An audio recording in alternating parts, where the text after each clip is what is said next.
চলমান প্রকল্পে সুদের হার কমানোর প্রস্তাবে চীনের ইতিবাচক সাড়া মিলেছে বলে জানিয়েছেন পররাষ্ট্র উপদেষ্টা মোহাম্মদ তৌহিদ হোসেন।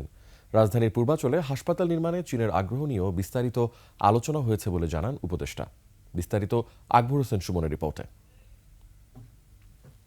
সম্প্রতি চীনে ৩ দিনের রাষ্ট্রীয় সফর শেষে দেশে ফিরেছেন পররাষ্ট্র উপদেষ্টা। প্রকল্প ঋণে সুদের হার কমানো ও পরিশোধের সময়সীমা বাড়ানো সহ বেশ কয়েকটি প্রস্তাব হাতে নিয়েই দেশটির পররাষ্ট্রমন্ত্রীর সঙ্গে দ্বিপক্ষীয় বৈঠক হয়েছে।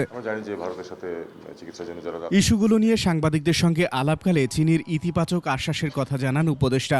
ঋণের সুধারের ব্যাপারে যেটা হিসাবে দেখা গেল যে আসলে যত মনে করা হয় যে চীনের ঋণের সুধার শুধু বেশি অন্যদের নয়, সেটা কিন্তু আমরা প্রমাণ অতটা করতে পারিনি। কারণ 3%-এর বেশি না তাদের ঋণের সুধার, অথচ অনেক একেবারে আন্তর্জাতিক ডোনর এজেন্সি যেগুলো আছে তাদেরও দেখা যায় যে প্রকৃত ঋণের সুধারের চেয়ে বেশি, 4, 4.5, 5 পর্যন্ত হয়ে যায়।